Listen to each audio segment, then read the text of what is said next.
Yaxşısı budur da xoş gördük. Bu dəfə təbiətin bizə bəxş etdiyi ən qədim, ən sirli, ən dözümlü ağaclardan biri olan şam ağacı haqqında araşdırma aparmışıq. Onun ekologiyaya, sağlamlığımıza verdiyi faydalardan agah olmaq istəyirsinizsə, yaxşısı budur, diqqətiniz bizdə olsun. Şam ağacının hansı növləri var? Həmin növlərin faydalı xüsusiyyətləri nələrdir? Şam ağacının ekoloji mühitə təsiri niyə əhəmiyyətlidir? Ölkəmizdə yaşıl möhür adlandırılan hansı şam ağacı növü var? Yeni il ərəfəsində niyə şam ağacı bəzədilir? Şam qozasından hazırlanan mürəbbənin hansı faydaları var? Az sonra yaxşısı budur da.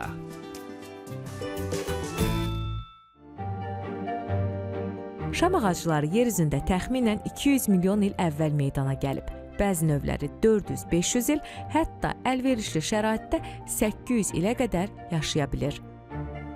Dünyada 100-dən çox şam növü var və Azərbaycanda botanika bağlarında, dendrarilərdə becərilir. Yəni digər ölkələrdən gətirib introduksiya olunub. Təqribən ondan çox bu cür ölkəmizə gətirilmiş şam növü vardır və bunların içərisində mən qeyd etmək istərəm ki, artıq bəzi şamlar özlərin daha dözümlü, daha bizim iqlim şəraitində davamlı göstərdiyi üçün artıq onlar bəzi ərazilərdə meşəbərpa işlərinə cəlb olunur.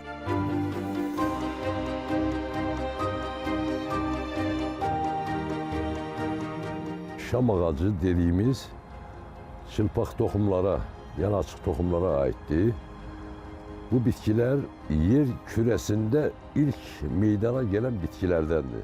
Şamın dünyada 250-yə yaxın növü var ki, bunların da Qafqazda 4 növü, bəzi məlumatlara görə 5 növü var, ancaq Azərbaycanda 2 növünə rast gəlinir.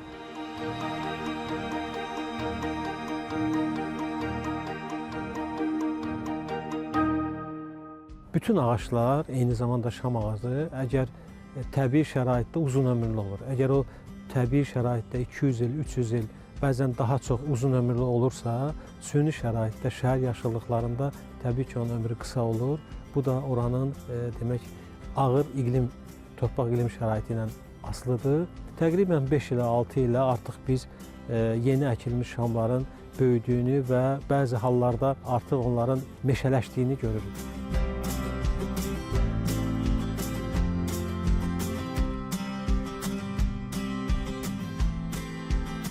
Şam ağacı inşaat materialı üçün dünyada ən çox istifadə olunan materialdır.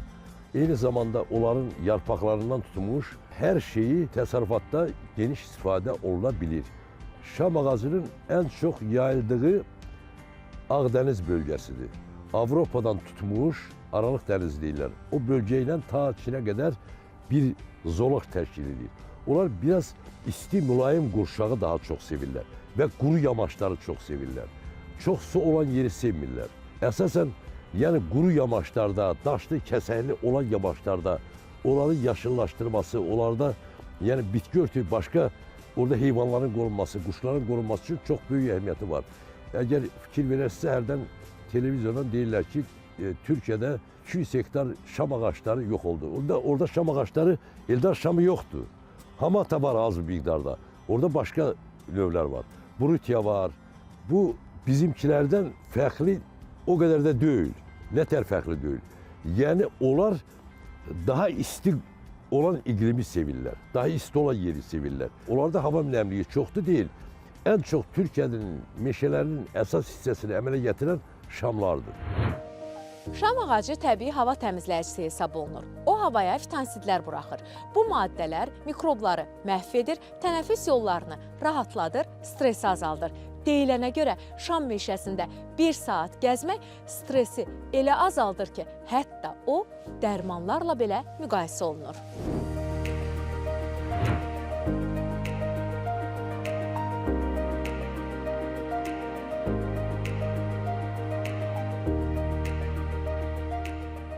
Şam ağaclarında bir xüsusiyyət var. Bəzən xəstələrə şam meşələrinin içində gəzməyi tövsiyə edirlər və şam ağaclarının içinə getməyini tövsiyə edirlər. Niyə görə? Çünki şam ağacının bir xüsusiyyəti var. Şam ağacı bütün yaşıl bitkilərin hamısı oksigen sentezləyir, yəni oksigen buraxır havaya. Karbon qazını udur, karbon qazını alandan sonra oksigen buraxır. Ancaq bunlarda da eyni şey olur. Ancaq bunlarda bir fərqli şey var. Onlar azon buraxır. Oksigen tək atom şəklində olanda insan ağciyərlərinə daxil olan zaman çox rahatçılıqla hemoglobin tərəfindən alınır və orqanizmə yayılır. Ona görə də şam meşələrində insanların gəzməsi çox əhəmiyyətli və çox sərfəlidir.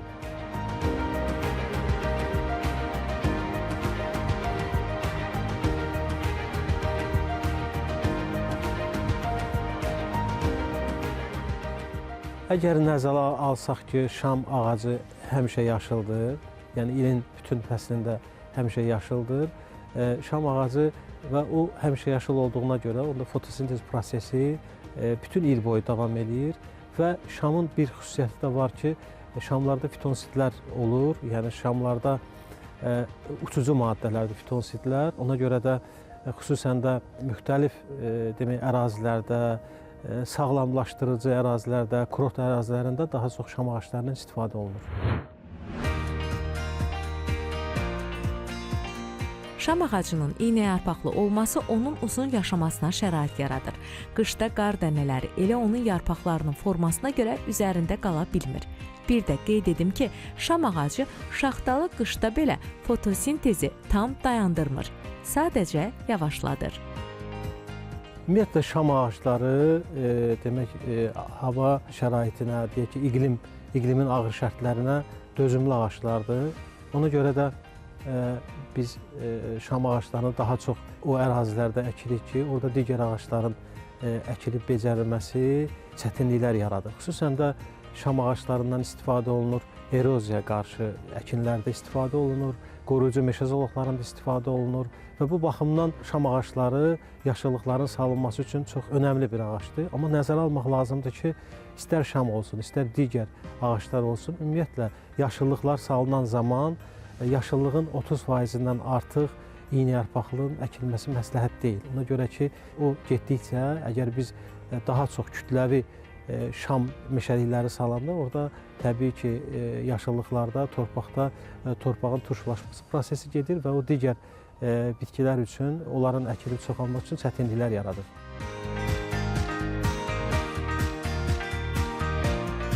Bunların gövdələri getdikcə hər ildə qalınlaşa, hətta çapları, ölçüləri bəzən diametri 1 metrdən çox olur. Azərbaycanda bugün dünyanın fərqli ölkələrindən, fərqli yerlərindən gətirilən ondan çox yəni şam növləri əkilib və yaşıllıqlarda istifadə olunur. Şam ağacının bir xüsusiyyəti var, əkilərsə daha yaxşı olur. Ancaq əkilməzsə belə şam ağacları özünü bərpa eləyə bilir. Tökülən toxumlar orada uyğun şərait tapan zaman orada cücərir və yeni şam ağaclarının əmələ gəlməsinə səbəb olur. Bəzi şam növlərinin qozaları yeməlidir. Onu təbiətin gizli xəzinəsi adlandırırlar. Şam çərəzi və ya şam fındığı adlandırılan bu məhsul zülal və E vitamini ilə zəngindir. O, beyin fəaliyyəti üçün faydalıdır. Şam qozasının içərisində olan bildiyimiz çəyirdəklər biraz daha sərt çəyirdəklərdir.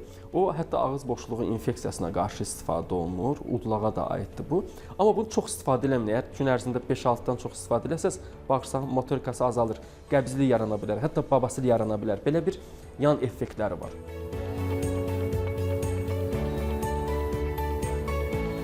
Şam ağaclarının demək dünyanın əksər ölkələrində oduncağından istifadə olunması üçün geniş ərazilərdə əkilib çoxaldılır. Eyni zamanda bilirsiniz ki, şamın öz balı var, şam balı var. Yəni o da belə bal içərisində seçilən ballardandır. Yəni şamın tozcuğu özü dərman kimi də istifadə oluna bilir və nəzərə alsaq ki, şam fitonsitli bitkidir. Ondan təbii ki, bu cür işlərdə geniş istifadə olunur. Bütün şamlardan çərəz kimi istifadə olunmur. Ancaq daha çox istifadə olunur. Demək, adi şamdan daha çox Sibir şamı da deyirlər buna və bir də fıstıq şamından, yəni hansı ki, Türkiyədə fıstıq şamı çox geniş ərazilərdə becərilir və onun qoza meyvələrindən çərəz kimi istifadə olunur və qiymətli bir çərəz hesab olunur. Eyni zamanda bu qozaların, erkek qozaların o polenlərindən dərman kimi istifadə olunur. Dərman əhəmiyyətlidir. Bir də qozaların o yeni əmələ gələn, hələ bir neçə aylıq olan qozalardan yenə dərman kimi, antibiotik kimi istifadə olunur. Onları antibiotik kimi orqanizmdə saç tökülmənin qarşısını almaq üçün, eyni zamanda orqanizmdə bəzən göbələk, mantar xəstəlikləri olur. O göbələk xəstəliklərini yox eləmək üçün ondan dərman hazırlanır və onların dərman kimi istifadə olunur. Yəni bunun əhəmiyyəti çoxdur. Qozalarından alınan dərmandan xüsusən sinir sistemində əmələ gələn bəzi xəstəliklərin də qarşısını almaq imkanı olur. Onların da qarşısı alınır. Xüsusən də insulit xəstəliklərində onu yüngülləşdirmək üçün, onu gidərmək üçün həmin qozalardan alınan dərmanlar, yəni bir neçə aylıq olan qozalardan alınan dərmandan istifadə edərək insulit xəstəliyinin qarşısını almaq olur. Şam ağacı sadəcə bir ağac deyil. O, zamanın şahidi, təbiətin qoruyucusu, insanınsa səssiz dostudur. Elə bizim ölkəmizə xas olan, təbii genetik fondumuz hesab olunan Eldar şamı da onlardan biridir. Eldar şamı təkcə Azərbaycanın qürur nöqtəsinə çevrilmiş endemik ağac deyil, həm də bir çoxumuzun bilmədiyi unikal xüsusiyyətlərə malikdir. Dünya üzrə təbii halda demək olar ki, Eldar şamı yalnız ölkəmizdə yayılıb. Onun əsas və tarixi yayılma arealı Eldar düzü adlanan ərazi, yəni Samux, Goranboy bölgələridir. Bizim təbiətimizdə cəmi 2 növ şam yayılıbdır. Bunun biri Eldar şamıdır. Digəri isə qarmaqvari şam, Kox şamı da deyilir bu şama. Eldar şamı bizim əsasən Eldar düzündə, Eldar oyğu deyilən bir ərazidə təbii olaraq yayılmışdır və həmin ərazidə təqribən 300 metrdən 600 metrə qədər, yüksəkliyə qədər bir demək olar ki, qayalıq ərazilərdə bitir və Eldar şamı qoruğunda Eldar şamı ağacları əsasən ardız ağacları ilə, saqqızdır, zirinc ağacıdır və digər kol bitkilər ilə qarışıq halda bitir. Dünyanın heç bir yerində bu bitkiyə rast gəlinmir. Ona görə də Azərbaycanın endemiyi hesab olunur. Bu bitki çox quraq şəraitdə rahat bitib inkişaf eləyə bilir. Azərbaycanın quru bölgələr üçün, su az olan bölgələr üçün ən yaxşı bitki hesab olunur. Eyni zamanda, yəni torpaqdakı olan qidaya o qədər də tələbatı yoxdur. Onlar ən çox qidanı özləri havadan və qış zamanı xüsusən də torpaqdan aldığı su ilə rahatlıqla özlərinə qida hazırlaya bilirlər. Köy sistemi də çox sıx köy sisteminə sahibdir.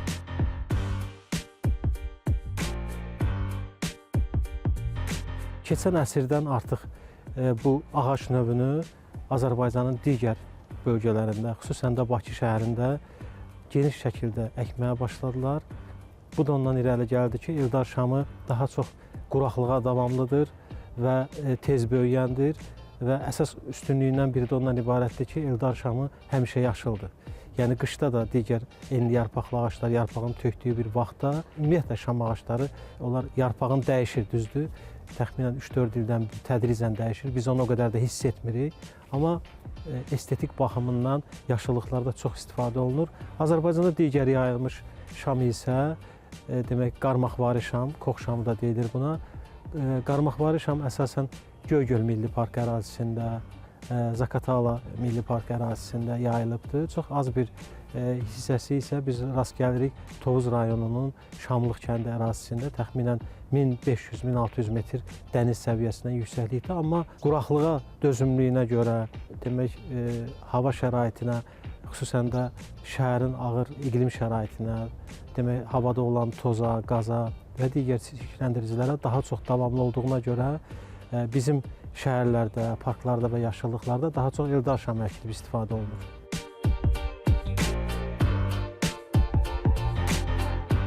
...20-25 metrə qədər onlar boy verə bilirlər. Deməli, vaxtilə bu bitkilər boylu bitkilər olubdur.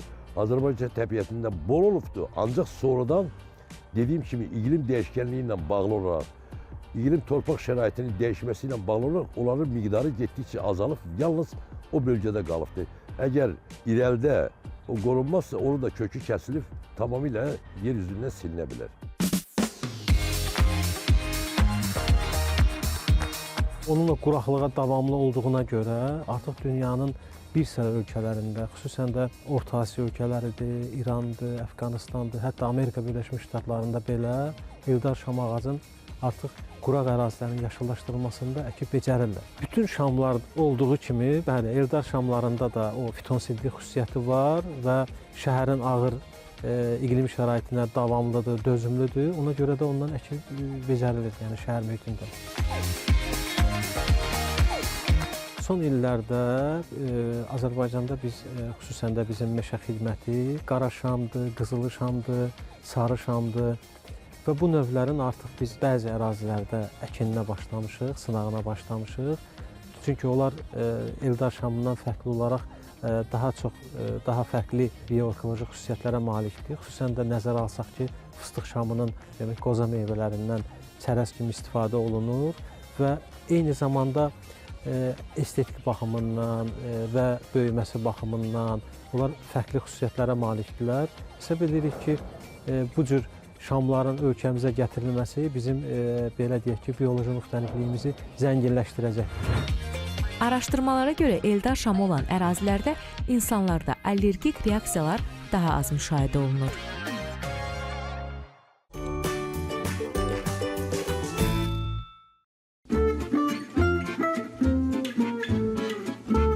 Yaxşısı budur. İşimiz həyatda bilməli olduğumuz vacib məqamlara aydınlıq gətirməkdir.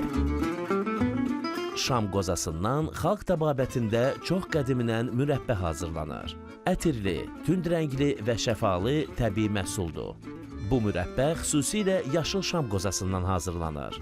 Tənəffüs yolları üçün faydalı olan bu məhsul bronxiti, soyuq dəymə zamanı öskürəyi azaldır, bəlğəm gətirici təsir göstərir. İmmunisiyeti gücləndirən şam qozası mürəbbəsi fitonsidlər, efir yağları ilə zəngindir deyə orqanizmi virus və mikroblardan qoruyur. Bu mürəbbə bəzi bölgələrdə meşə balı adlandırılır. Çünki dadı və ətri balı xatırladır. Şam qozasının tərkibində polifenollar və steroidə bənzər maddələr var. Həmçinin tərkibində C vitamini, K vitamini və dəmiri qeyd edə bilərəm ki, bəzən olub ki, biz onu təyin eləmişik, bir ay istifadə etdikləri zamanı şam qozasının bəhməzi qanın miqdarına da təsir göstərmiş ola bilir. Və bəzən də özümüz bilirik ki, davamlı xroniki bronxiti olan insanlarda adi qrip kimi virus infeksiyalarına yoluxduqları zamanı öskürək günlərlə, həftələrlə davam etmiş ola bilir. Bəzən də spazm şəklində, bəzən boğucu öskürəklər şəklində tuta bilir və bu zaman müraciət elədikləri zaman şam qozasının bəhməzindən istifadə edirəm və şam qozasının bəhməzi digər bəhməzlər kimi əldə olunur. Amma yaxşı ki, şam qozasının tərkibində özünün fruktozası ilə zəngin olduğuna görə onu qaynadıb hazırlatdıqdan sonra hətta 18 saata qədər qaynamada saxlamaq olar.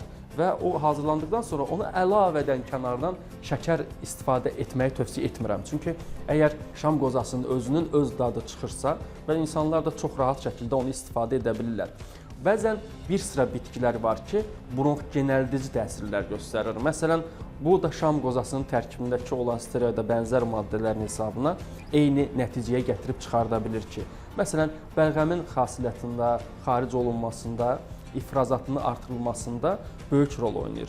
Hansı ki, qeyd elədiyim allergik bronxitlər, həmçinin xroniki obstruktiv ağciyər xəstəlikləri var ki, uzun müddət siqaret çəkən insanlar, yaşlı insanlarda xroniki formada belə problem olduğu zaman öskürəyin ara-sıra tutma şəklində gəlib getməsi zamanı şam qozasının bəhməzindən istifadə etmək olar. Şam qozasının bəhməzi bir çay qaşığı gündə 3 dəfə yeməkdən 20 dəqiqə öncə daxilə qəbul edilir.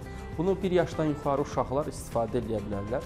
12 yaşdan yuxarı uşaqlar və böyüklər isə bir xörək qaşığı gündə 2 dəfə yeməkdən öncə daxilə qəbul edəcəklər.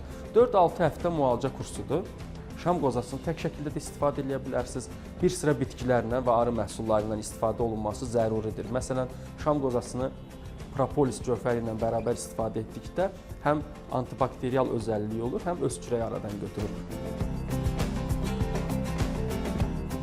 şam qozasının bəhməzini nəinki biz yuxarı tənəffüs yollarında istifadə edirik, şam qozasını bəhməz halına gətirməyə də bilərsiniz. Şam qozaları götürülür, xırda-xırda hissəyə doğranılır.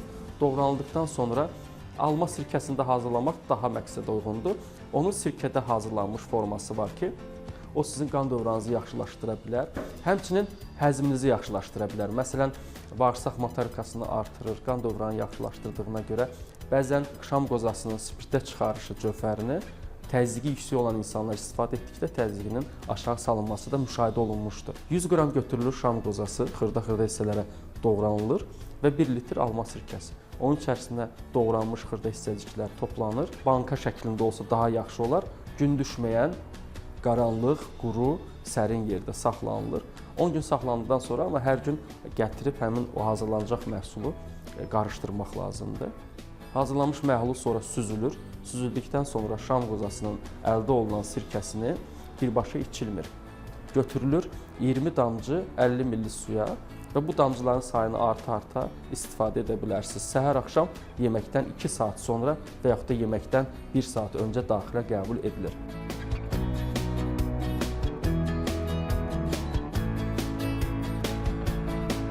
Oynaqlarında ağrı varsa və yaxud da bəzən kiminsə saçında davamlı kəpəklər yaranırsa, bu zaman şam qozasının spirtdə çıxarışından sirkədə çıxarışı da effekt verir. Spirtdə çıxarışı isə daha çox effekt verir.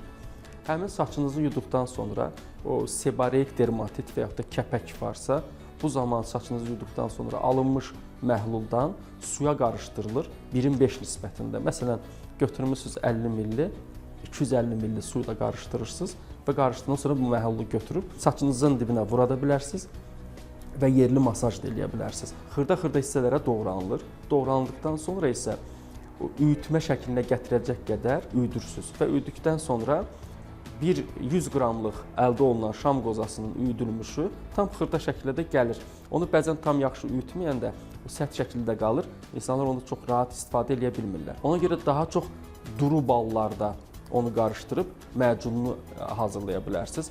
Çox antibakterial, antiviral, yəni istər bakterial infeksiyon xəstəliklərdə, istər virus infeksiyon xəstəliklərində şam qozasının balla qarışığından gündə 2 dəfə 1 desert qaşığı yemək vaxtı yemək tövsiyə olunur.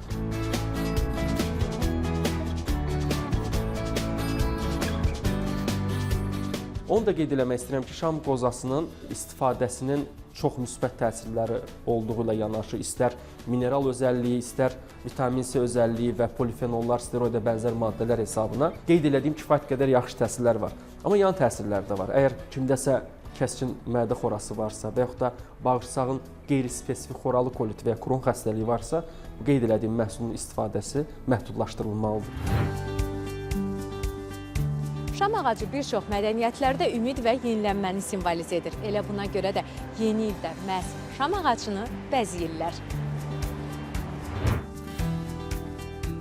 Yeni ildə şam ağacının bəzədilməsi sadəcə gözəl bir adət deyil. Bu ənənənin minilliklərlə gedib çıxan tarixi, dərin mənası və simvolik kökləri var. Bu adət qədimdə günlərin uzanmağa başladığı qış gün dönümü ilə bağlıdır. İnsanlar bu dövrdə şam ağacını evə gətirir, üzərinə işıq, meyvə və lentlər asırdılar. Bu, günəşin geri qayıdışını simvolizə edirdi. Bu, ümumiyyətlə Şamın yeni ildə istifadəsi, bu təbii ki, Avropadan gələn ənənədir ki, Avropa xalqları ümumiyyətlə şam ağacını belə dözümlülük, belə dəyanət rəmzi kimi qiymətləndirirlər. Həm də nəzərə alaq ki, qış mövsümündə qar yağdıqdan sonra şam ağacının üzərində, eyni yarpaqların üzərində çox gözəl bir estetik görünüş alınır. Və ona görə də şamlardan və digər eyni yarpaqlılardan yeni il şənliyində istifadə edirlər. Amma son illər bəzi ölkələrdə təbii ki, ekoloqların təşəbbüsü ilə artıq təbii şamlardan deyil, süni şamlardan daha çox yeni il şənliyində istifadə olunur.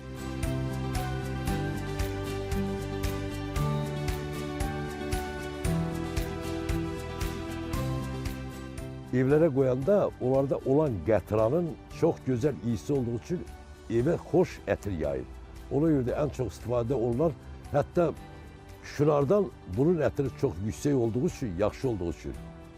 Ona görə şamları daha çox istifadə eləməyə başlayırlar. Balaca nümunələri götürürlər, evlərdə bəzəyirlər ve yenilik geçirmek için, yeniliği karşılamak için güzel ətri olduğundan dolayı.